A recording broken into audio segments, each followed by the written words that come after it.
Hey guys, स्वागत है आपका सरकारी परीक्षा के यूट्यूब चैनल पे। मेरा नाम है अमित पटेल और आज हम लोग आरआरबी ग्रुप डी जो हमारा सीरीज चल रहा था वहाँ मैथमेटिक्स के 27 नवंबर 2018 का शिफ्ट 2 का पेपर आज हम लोग देखने वाले हैं। तो बेसिकली ये सबसे अंतिम पेपर है। अभी तक मैंने आपको बहुत सारे क्वेश्चन के कैसे आसान तरीके हो सकते हैं बनाने के, वो तरीके आपको सिखा चुका हूँ मैं। तो चलिए जल्दी से शुरू करते हैं इस वीडियो को। तो इस वीडियो को शुरू करने से पहले मैं बता दूँ कि तरीका वही है। अगर आप पहली वीडियो ये अभी देख रहे हैं तो इससे पहले भी हमने 9 वीडियो डाल रखी है, तो जाइए आप उसे भी देख लीजिए, क्योंकि हर एक अलग-अलग टाइप के क्वेश्चन के जो सेट थे ना, वो हम यहाँ पर लेकर आए थे। वो अलग-अलग क्वेश्चन आपसे डिस्कस किए गए हैं। देखो एग्ज़ाम में बिल्कुल वैसे ही क्वेश्चन आने हैं, कुछ अलग नहीं कर रहा होगा यहाँ पर रेलवे।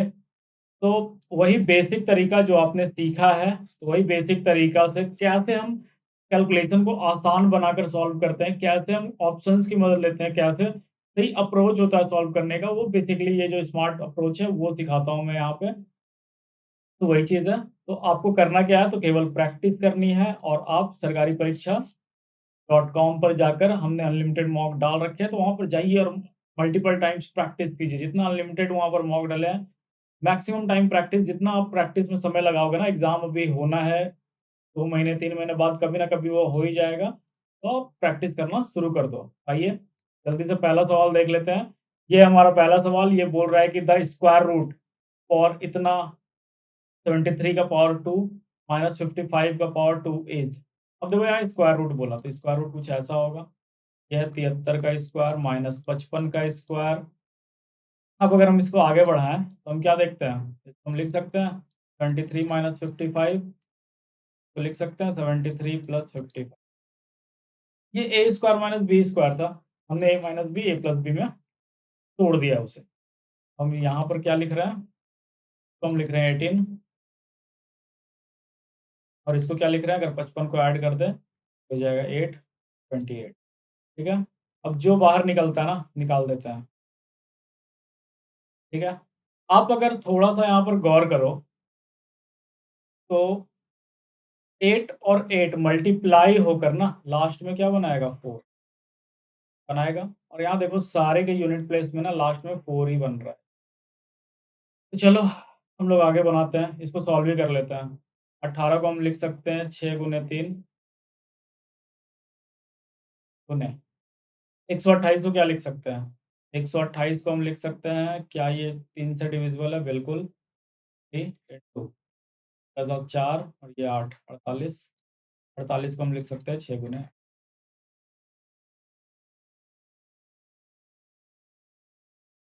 एक बार चेक कर लें। 48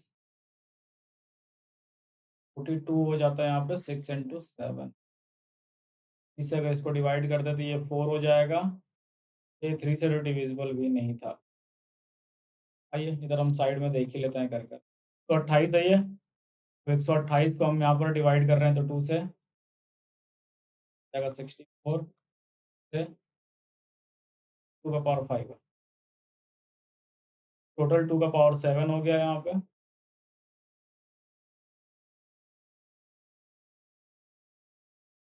तो हम यहाँ पर अलग कर रहे हैं। यहाँ पर हम इसको लिख रहे हैं रूट अंडर 3 का पावर 2 इंटू ये 2 का पावर 8। इसका एक 2 निकाल कर इसको दे दिया। तो जैसे ही बाहर निकालेंगे ना, ये 3 निकल गया, का पावर 8 हो जाएगा 2 का पावर 4। 2 का पावर 4 होता है मेरा 16, 3 जा होता है 48। 48 है ऑप्शन में, बिल्कुल ऑप्शन बी है मेरा 48। हम टिक करेंगे, अगले सवाल की तरफ मूव कर जाएंगे। देखो ये जो सवाल है ये बोल रहा है कि A and B together can complete a piece of work in 12 days. A और बी एक साथ कितने दिन में कंप्लीट करता है काम अपना? 12 दिन में। बी और सी उसी काम को करने में 15 दिन लगाता है। अगर ए जो है ना वो twice as good as workman as C, मतलब ए जो है वो 2 गुना ज़्यादा अच्छा है सी से। मतलब कि अगर सी को 2 दिन लग रहे हैं तो ए को 1 दिन ही लगेंगे। ट्वाइस अच्छा होने का ये मतलब होता है, यहाँ एफिशिएंसी की बात होती है। मतलब उसका एफिशिएंसी 2 है। तो बोला है कि how many days will A alone can complete a same work.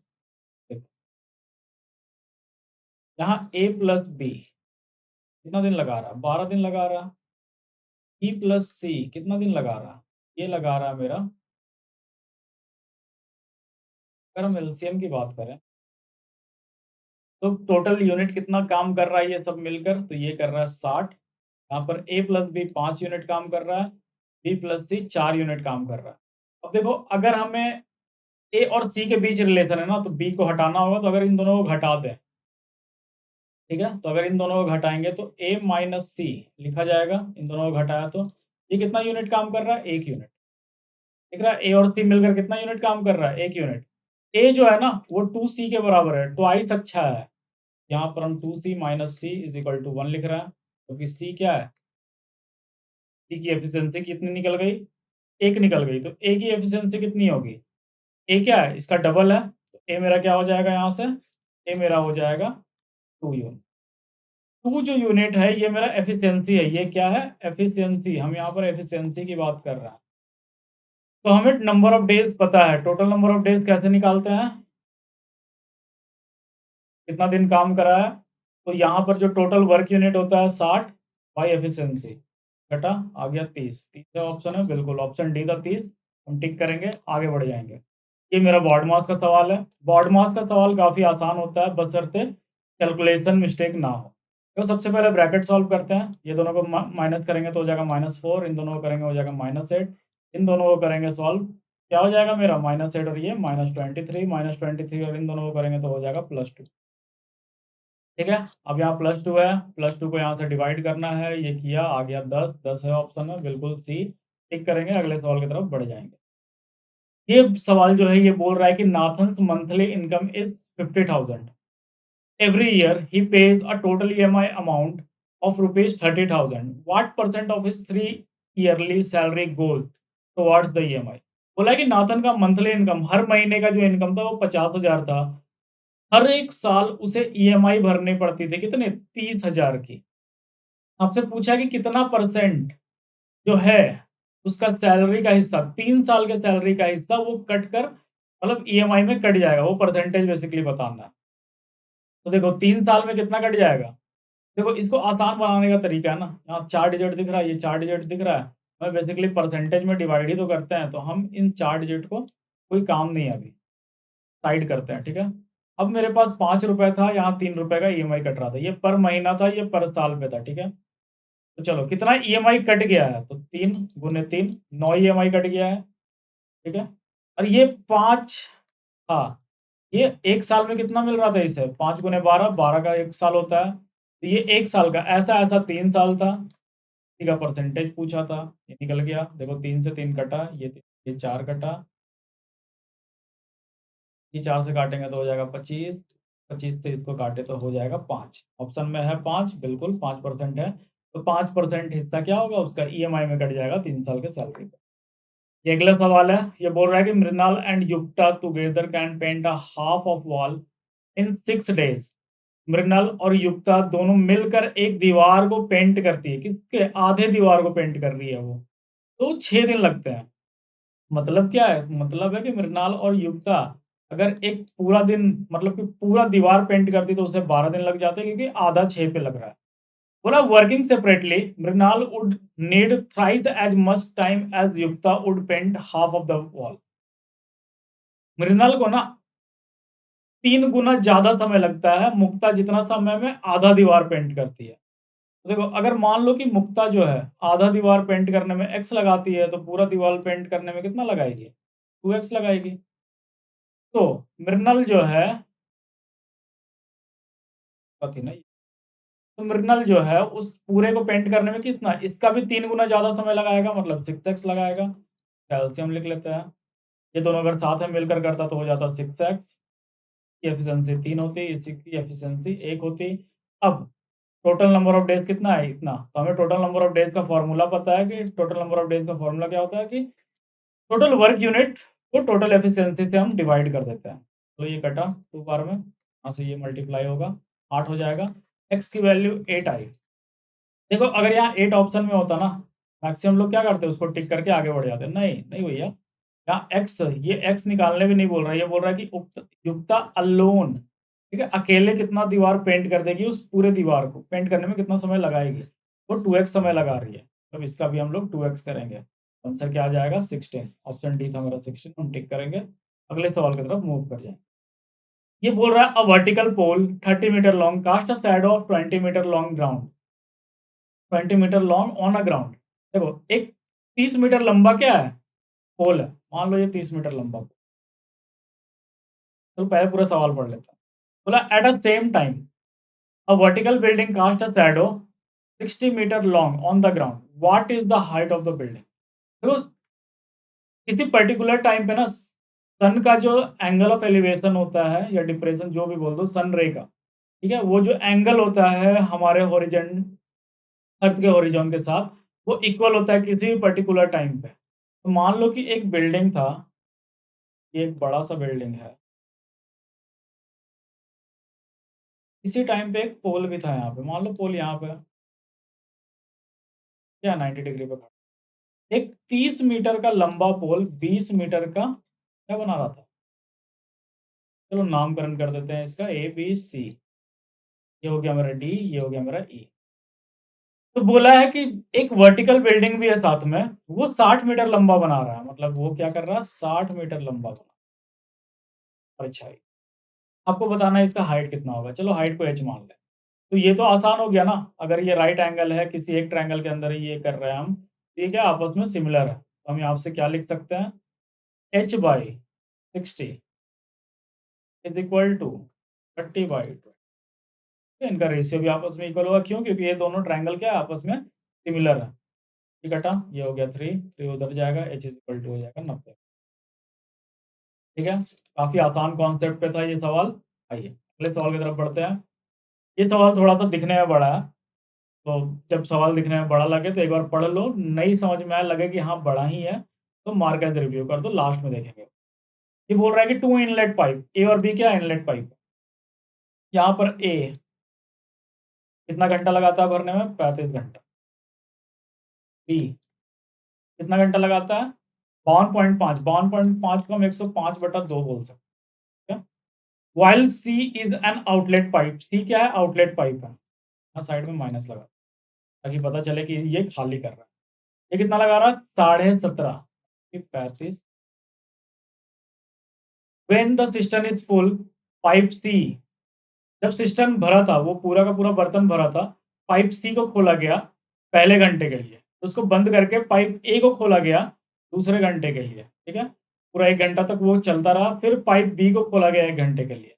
ये प्रोसेस बार बार बार बार दोहराया गया तब तक जब तक क्या सिस्टम पूरा का पूरा खाली नहीं हो गया। चलो पहले हम यहाँ पर क्या करते हैं, सबसे पहला काम है ना कि आखिर भरना कितना है, इसका एलसीएम निकालते हैं। देखो इसका एलसीएम हो जाएगा मेरा 105, ये 3 बार में, ये 2 बार में, और ये 3 और 2 6। यहाँ दिख रहा है ना कि ये एफिशिएंसी नेगेटिव में है, ठीक है? -1 होने का मतलब है कि ये खाली ही करेगा, ठीक है? वो भरेगा नहीं कभी। तो पहला हम सी को चलाए थे, ठीक है? फिर बी को ए को चलाएँ, बी को चलाएँ। अगर 3 घंटे पे देखें, 3 घंटा ये चल गया, ये तीनों मिलकर, तो 3 घंटे पे -1 खाली कर रहा है। तो बहुत लोग क्या करते हैं ना कि 3 घंटे पे अगर -1 खाली कर रहा है तो इसको -1 से किया, ये काटा 105 और 105 को 3 से मल्टीप्लाई किया और 315 आया ऑप्शन में। कहीं 315 दिखे, तुरंत टिक करते हैं, आगे बढ़ जाते हैं। नहीं, ये गलत कॉन्सेप्ट है, ठीक है? ऐसे नहीं करते हम लोग। तो स आखिर ऐसे नहीं करते हैं तो भैया करेंगे कैसे? यहाँ सवाल तो ये है कि करेंगे फिर कैसे? तो चलो 105 है ना यहाँ पे, तो हम 105 नहीं लिखते। पहले अगर हम मान लो कि 1 में 100 मल्टीप्लाई करते हैं, तो 100 105 खाली करना था, उसमें 100 खाली कर देता। तो 100 खाली कर देगा, तो चलो हम 100 जो है वो 3 का मल्टीपल भी नहीं, तो हम 99 से करके देखते हैं। तो 99 त्रिज्या 105 खाली करना है और हमने 99 यूनिट खाली कर दिया है। ठीक है, ये तीनों एक साथ चल गया है। अब पहला यही चलेगा। देखो 99 प्लस 6 ही 105 होता है। तो 99 प्लस एक और यूनिट दिए हम यहाँ पर 1। तो ये क्या करेगा? पूरा का पूरा खाली कर देगा। तो जब ये खाली कर दे रहा है, तो 99 त्रिज्या कितना होता है? 3 घंटे 99 यूनिट खाली करने में कितना समय लगा? तो ये हो गया 7 297 जो टाइम था ना वो लग गया 99 यूनिट खाली करने में। अब जैसे ही फिर से स्टार्ट किए हम तो पहला हमें सी को ही चलाना था। ये बोला पहले सी ही चलेगा। ये 6 यूनिट और खाली कर देगा मतलब +1 मतलब कि 2 देगा।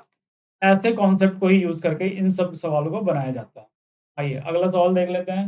ये बोला how many perfect square having digit 6 in the unit place there are 1 last में 6 आना चाहिए। ऐसा-ऐसा कितना यूनिट प्लेस पॉसिबल है? बेसिकली सवाल मेरा ये है कि ऐसा-ऐसा कितना यूनिट प्लेस पे 6 आए और वो परफेक्ट स्क्वायर बन जाए। देखो यूनिट प्लेस पे 6 आए तो सबसे पहले जो परफेक्ट स्क्वायर बनता है 6 आने पे वो 4 का स्क्वायर। उसके बाद कब बनता है ये? 6 के स्क्वायर पे। फिर कब बनता है ये? तो किसके-किसके पे आएगा? फिर ये 14 के स्क्वायर पे आएगा, फिर 16 के स्क्वायर पे आएगा। अब देखो ये 16, ये 4 तो हो गया मेरा, अब यहाँ 600 है, अब फिर ये 24 के स्क्वायर पे आएगा। 25 जो है ना वो 625 हो जाता है, मतलब कि अब ये 26 के स्क्वायर पे नहीं जाएगा। केवल इन्हीं पाँचों के स्क्वायर पे आ रहा है, तो यहाँ पर ऑप्शन क्या हो जाएगा? डी। ये अगले सवाल की तरफ बढ़ते हैं। ये है a tap can fill a tank in 10 hours, another tap can empty a tank in 15 hours. मान लो एक टैप ए है वो 10 घंटा लगाता है, बी खाली करता है कितना? 15 घंटा में। ये मेरा हो गया, एलसीएम निकाल ले 30, मतलब इसकी एफिशिएंसी 3 है, इसकी एफिशिएंसी 2 है। तो बोला है कि कितना समय लगेगा? तो भैया देखो ये 30 है, टोटल टाइम लगेगा 30/1, इन दोनों का एफिशिएंसी का सम कितना होगा? 1 + 1। बोला है कि 2/3 भरने में, बट 2/3 भरने में कितना समय लगेगा? लगेगा 10, 10 दूनी 20 घंटे। हम टिक करेंगे, अगले सवाल की तरफ मूव कर जाएँगे।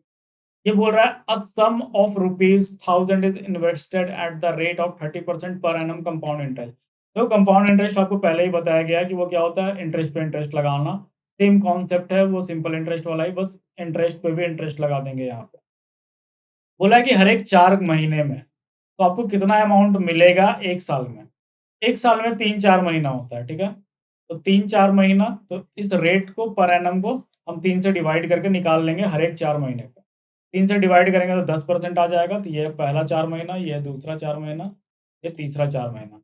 सब पे क्या लग रहा है? 10-10% का इंटरेस्ट लग रहा है, तभी तो 30% बन रहा है ये।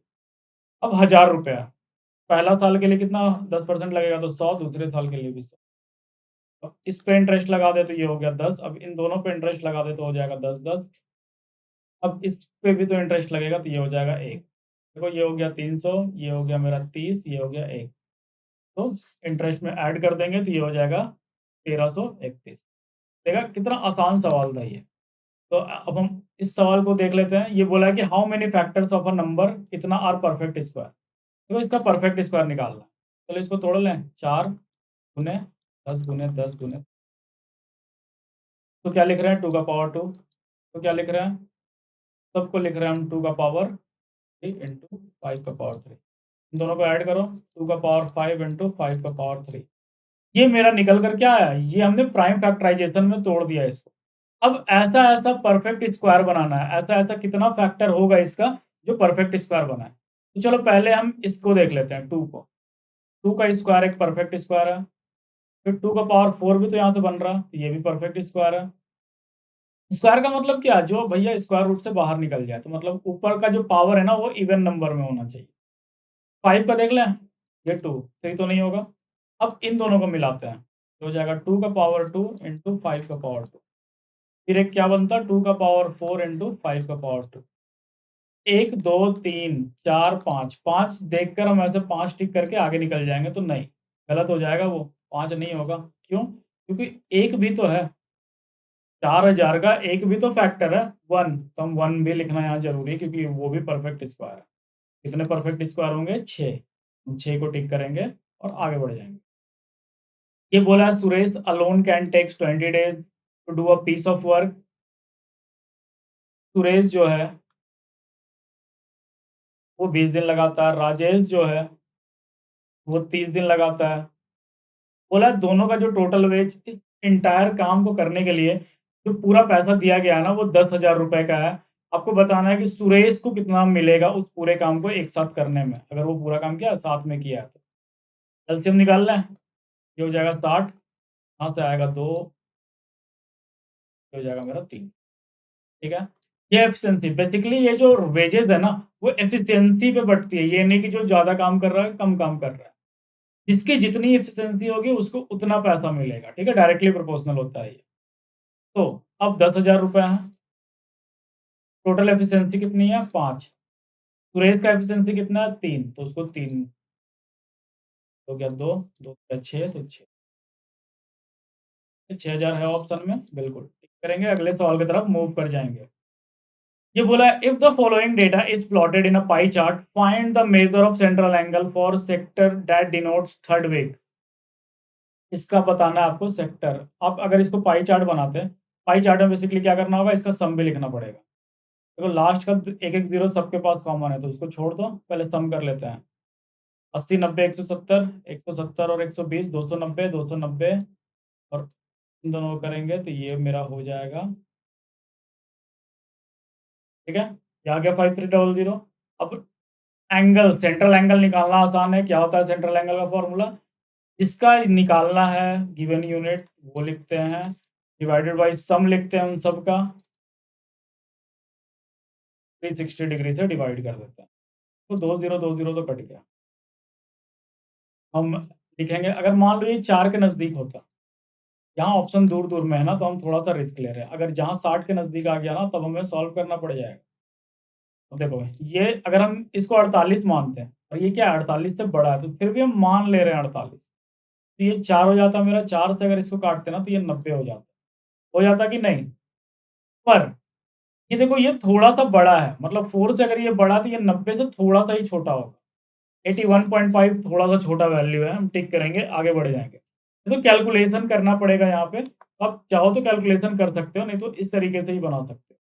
ये बोला कि the solid cylinder whose radius of base is 12 centimetre and height is 8 centimetre is melted and made a solid sphere.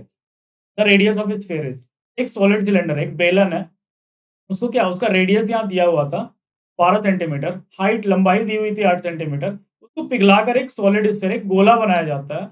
आपको बताना है कि गोले का रेडियस कितना होगा, ठीक है? तो त्रिज्या बेसिकली निकालना है यहाँ पर। तो आइए फॉर्मूला लिखते हैं। हमें पता है कि जब भी हम किसी चीज़ को पिघलाकर रिकास्ट करते हैं, तो उस केस में दोनों का वॉल्यूम बराबर होता है। मतलब कि यहाँ पर वॉल्यूम ऑफ सिलेंडर ये बराबर होगा वॉल्यूम ऑफ स्फीयर के। वॉल्यूम ऑफ सिलेंडर क्या होता है? पाई आर स्क्वायर एच। ये क्या होगा? 4/3 पाई, यहाँ पर आर क्यूब। ये आर अलग-अलग इसलिए लिखा है क्योंकि दोनों का रेडियस अलग-अलग। पाई से पाई कट गया। आर स्क्वायर एच, इसका आर कितना है? 12 का स्क्वायर, जो कि 12 गुने 12 और हाइट कितना है? 8। ये 4/3 गुने 8। देखो ये कट कर हो जाएगा मेरा, तो काट दूँ 3। यहाँ लिखते हैं, तो ये हो जाएगा मेरा 3 इंटू 3। इससे भी अगर निकाल ले तो ये हो जाएगा 3 इंटू, चलो यहाँ पे 4 बचा, 4 और 8, ये 2 का पावर 3 है, ये 2 का पावर 2, तो यहाँ पर 2 का पावर 5 आ जाता है, आर क्यूब। अगर हमें यहाँ से निकालना है तो आर इज इक्वल टू क्या हो जाएगा मेरा, ये 3 का अगर ट्रिपलेट बन रहा है तो 3, यहाँ से 2 का ट्रिपलेट निकलेगा तो 2, इधर में बच जाएगा 4, ये हो जाएगा मेरा 6। ए ऑप्शन में बिल्कुल ऑप्शन ए मेरा 6 क्यूब रूट ऑफ 4। तो आइए अगले सवाल की तरफ बढ़ते हैं। ये बोल रहा है कि द मीन ऑफ 4 नंबर। इस क्वेश्चन को ना अच्छे से समझना। ये हम बेसिकली इस टाइप के क्वेश्चन में क्या करते हैं ना, समझते नहीं है अच्छे से और कैलकुलेशन में फँस जाते हैं। हम लंबा सा कैलकुलेशन करने लगते हैं, जोड़ने, घटाने, मल्टीप्लाई करने। पहले समझो, ये बोल रहा है कि the mean of 4 number is 37, मतलब 4 नंबर है। 4 नंबर क्या है मेरा? 37। भैया मीन का यही मतलब होता है, एवरेज। एवरेज क्या करता है? बराबर में बाँट देता है। अब चारों के पास 37, 37, 37 रुपए हैं। बोला है कि 3 छोटे नंबर का जो एवरेज था, वो कितना था? 34 था। 3 छोटे नंबर का एवरेज 34 था। तो मतलब एक जो सबसे बड़ा नंबर बच जाएगा, 4 ही नंबर था, 3 छोटे वाले को निकाल लिए, तो लास्ट वाला सबसे बड़ा होगा। अगर ये 34, 34, 34 लेकर निकल गया, देखो ये तो 37 के साथ खड़ा था अपना। अब ये 34 लेकर निकला, तो इसका 3 बच गया, इसका 3 बच गया, इसका 3 बच गया। मतलब कि टोटल 9 बच गया। तो 9 अगर जोड़ेंगे ना, तो यहाँ से निकल कर आ जाएगा 46। मतलब जो सबसे बड़ा नंबर था, लार्जेस्ट नंबर, वो क्या है मेरा? 46। अब देखो यहाँ रेंज दिया हुआ है। रेंज का मतलब क्या होता है पता है? रेंज किसी भी गिवन डेटा सेट में जो मैक्सिमम वैल्यू होता है, उसको मिनिमम वैल्यू से घटा देते हैं, वही कहलाता है मेरा रेंज। रेंज मेरा यहाँ 15 है, मैक्सिमम वैल्यू यहाँ 46 है, मिनिमम वैल्यू हमें नहीं पता। तो यहाँ से अगर हम मिनिमम वैल्यू निकालें, ये निकल कर आएगा 31। अब देखो हमें लार्जेस्ट नंबर ही पता है, सबसे स्मॉलेस्ट नंबर ही पता है। ये पूछा क्या है, what is the mean of largest three number? तो पहला वाला लार्जेस्ट थ्री नंबर का ही तो बताना है। अगर सबके पास 37 37 37 था भैया, तो 37 रहेगा। चलो इन तीन के पास 37 रहेगा। ओरिजिनली तो 37 ही था ना सबके पास। पर ये जो सबसे छोटा वाला है ना, उसके पास केवल 31 ही है। 31 अगर ये अपना लेकर निकल जाता, तो 6 अपना वापस छोड़ देता वहाँ पे। अब ये जो 6 था, वो 6 किसमें बँटना था? बाकी के बचे हुए 3 में बँटना था। तो बाकी के बचे हुए 3 में कितना-कितना बँटेगा? 2-2 बँट जाएगा। तो इसमें 2 हम ऐड कर देंगे। यहाँ से आंसर आ जाएगा मेरा 39। हम टिक करेंगे 39 और अगले सवाल की तरफ मूव कर जाएँगे। ठीक है? ज़्यादा दिमाग नहीं लगाना है उसमें।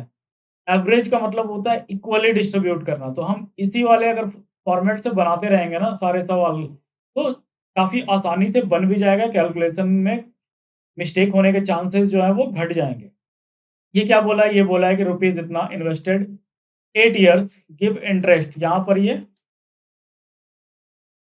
₹775 को 8 साल के लिए हमने लगाया, किसी सिंपल इंटरेस्ट पे, किसी रेट ऑफ इंटरेस्ट पे, सिंपल इंटरेस्ट पे लगाया गया है। तो हमें जो उसका इंटरेस्ट है, जो हमें कर मिल रहा है, वो कितना मिल रहा है? 434। तो आपको बताना है कि कितना परसेंट लगाया था। ये तो काफ़ी आसान फ़ॉर्मूला है ना। एसआई इज़ इक्वल टू क्या होता है? पी गुने आर गुने टी बाई 100। एसआई दिया हुआ है 434, यह 775 गुने आर ही आपको निकालना है, टी 8 इयर्स दिया हुआ है, ये 100। 25 से ये दोनों कटेगा, ये 3 और 1 बार में, ये 4 बार में, 4 से ये कटेगा 2 बार में। अगर 2 से हम इसको काट दें तो ये हो जाएगा 217, 217 कट रहा है बिल्कुल 7 बार में, 7%। ठीक है? टिक करेंगे, अगले सवाल की तरफ बढ़ जाएँगे। ये बोला है कि Neha bought an old refrigerator for rupees 4800 and spend 20% on its repair. एक तो उसने क्या किया, ₹4800 का खरीदा, फिर 20% और लगाया, मतलब कि अब उसका कीमत ना 120% हो गया था उस। अब बोला है कि by how much should the cost price be increase to get profit इतना। कॉस्ट प्राइस को और कितना बढ़ाना होगा ताकि ₹1440 का प्रॉफिट मिल जाए। आइए पहले इसको निकाल लेते हैं, 2 ज़ीरो है, 2 ज़ीरो काट देते हैं, 48 गुने 12, ये हो गया मेरा 480 और 2 है, 48 दूनी कितना होता है 96, तो ये हो गया मेरा 675, 576, तो 5760 आ गया यहाँ से, यहाँ पे 5760 था। कितना परसेंट बढ़ा कॉस्ट प्राइस से? तो हम सीपी यहाँ पर निकाल दिए थे, ये मेरा टोटल कॉस्ट प्राइस था 5760। अभी कितना इंक्रीज हो रहा है तो हम परसेंटेज इंक्रीज निकाल लेते हैं। ये कितना इंक्रीज हो रहा है तो ₹1440, 5760 में 100। अब यही निकालना है। देखो अगर हम इसको डिवाइड करें ना 4 से, शायद ये पूरा का पूरा कट जाएगा। 4 से डिवाइड करके देखें, ये मेरा हो जाएगा 1, तो ये हो गया 4, फिर क्या गया, मतलब कि ये क्या है 1/4 है, मतलब 1/4 का मतलब होता है 25%। ये ज़्यादा कैलकुलेटिव भी नहीं था, ये 25% निकल कर आ गया। तो मतलब कि आप सॉल्व करते तो ये 4 आ जाता, 4 से ये कट के हो जाता 25, आंसर आ जाता 25%। सही है, अगले सवाल की तरफ बढ़ते हैं। यहाँ बोला है जोई can complete 1/4 of task in 10 days. अगर वो 1/4 भाग किसी टास्क का 10 दिन में करता है, तो उस पूरे काम को कितने दिन में करेगा जोई? 40 दिन में। वैसे ही जैक की बात करें, तो वो उस काम को 45/2 डेज़ में कर रहा है। बोला है कि how long will Joy and Joy complete the task together? Together वाला निकालना है। अगर 5 से करें तो इसका एलसीएम क्या हो जाएगा? इसका एलसीएम मेरा हो जाएगा 5 इंटू 8 इंटू क्या 80, 40 और ये यहाँ से आ गया ये मेरा 9, यहाँ से ये आ गया 4 दूनी 8।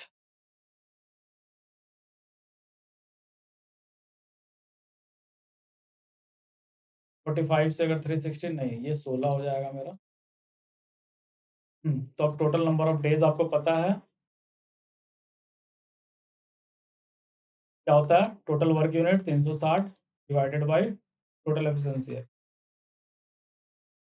कट रहा है क्या? 5 से। यहाँ पर ये हो जाएगा मेरा 70, तो 72/5, नीचे 5 होना ही चाहिए, केवल एक ही ऑप्शन में है नीचे 5। ज़्यादा मेहनत नहीं करते हुए हम टिक करेंगे, अगले सवाल की तरफ बढ़ जाएँ। अब ये थोड़ा-सा फिर से बड़ा सवाल दिख गया, ठीक है? तो वही करेंगे, पढ़ के देखेंगे, अगर आसान है कैलकुलेशन में तो ठीक है, नहीं तो हम क्या करेंगे, स्किप बटन तुरंत से दबा देंगे। तो स्किप करने का भी तरीका है कि अगर उसको दोबारा बनाना है तो मार्क एज़ रिव्यू करते हैं, ताकि हमें वो कलर से पता चल जाए कि उसे दोबारा देखना भी था। अब ये 2 inlet pipe A and B can fill a empty system in 12 hours.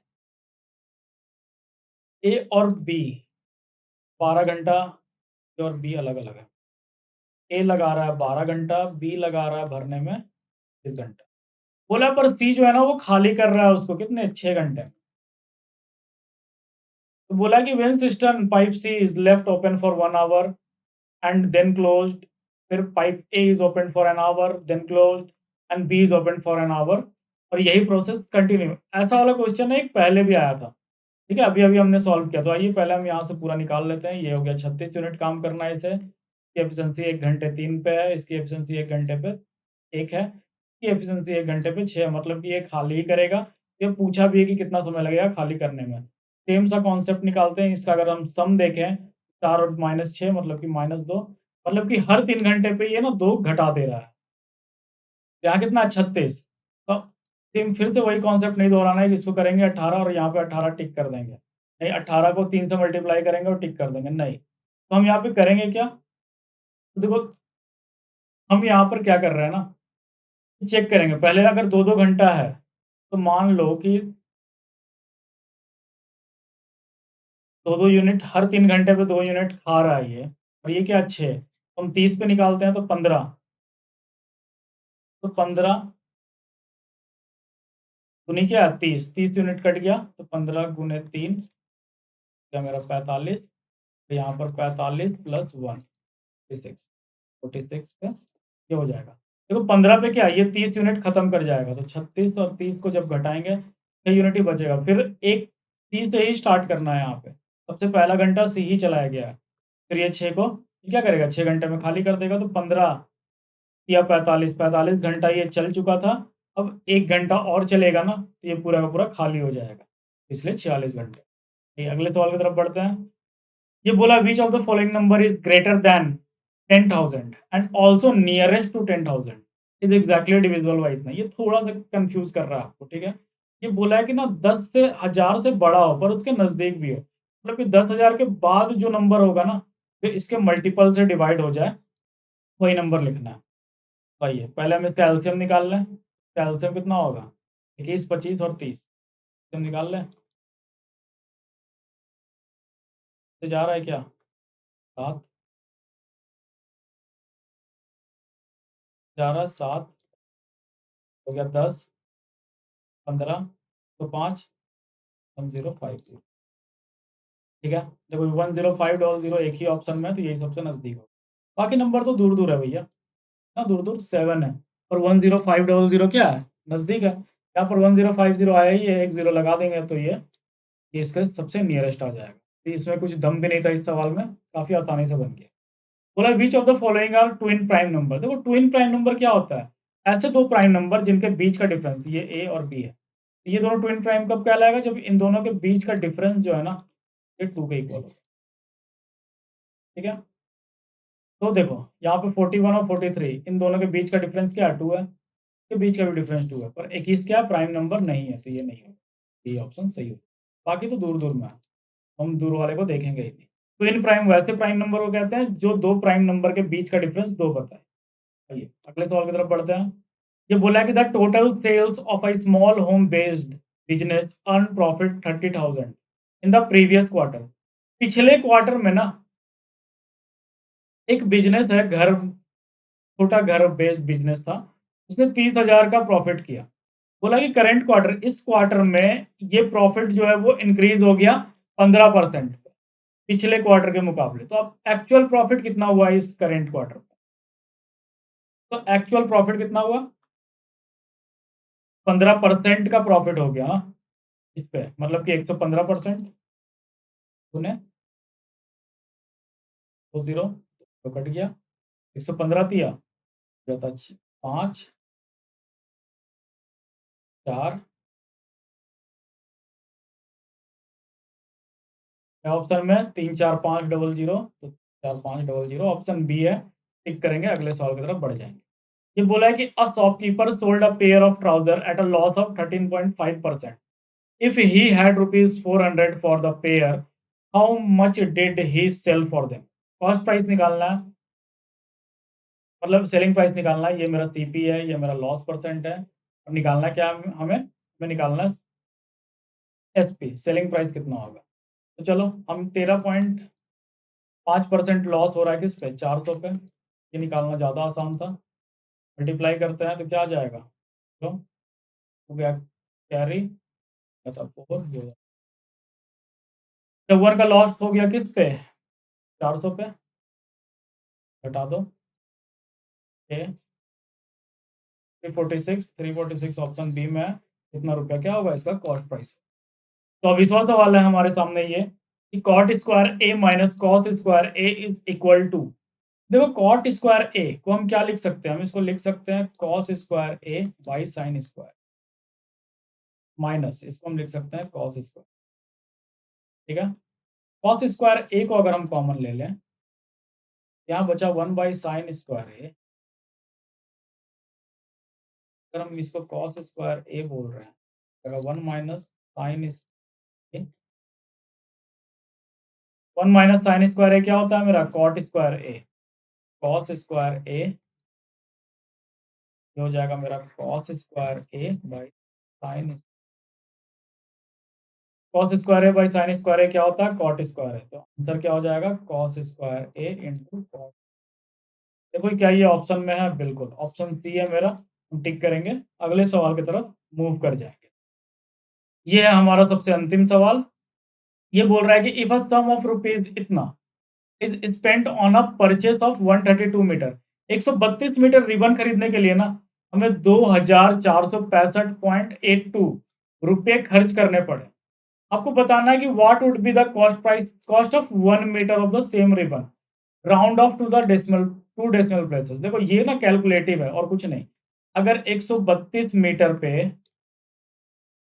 हमें कितना 2465.82 रुपए खर्च करने हैं, 1 मीटर पे कितने करने पड़ेंगे। तो सिंपल क्या करना होगा, डिवाइड करना होगा। ये तो हम यूनिटरी मेथड में सीख कर ही आए हैं, 132। अब देखो इसको सॉल्व करोगे ना, तो आपको 2 डेसिमल प्लेस तक सही सॉल्व करना होगा, तभी आंसर आएगा। आओ 132 से काटें पहले एक बार में, 32। अब ये मेरा हो जाएगा यहाँ पे 4 1 या 5। ये 132 है, 132 और ये तो 8 के ज़्यादा नज़दीक है ये। फिर से दे देते हैं क्योंकि 7 और 9, तो 9 से ये बड़ा हो जाएगा, यहाँ पे 27 9 करेंगे ये बड़ा कर देगा इसको, नहीं 8 से, मतलब ये दोनों ऑप्शन कट गए हमारे। ये दोनों में से कोई सही है, या तो ये सही है या ये सही है। तो इसके बाद का जो नंबर देखें, अगर ये 5 8 से इसको दे देते हैं तो ये हो जाएगा मेरा,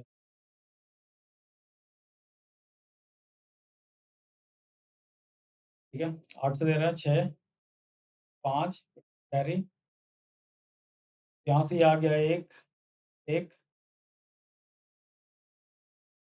9 9918।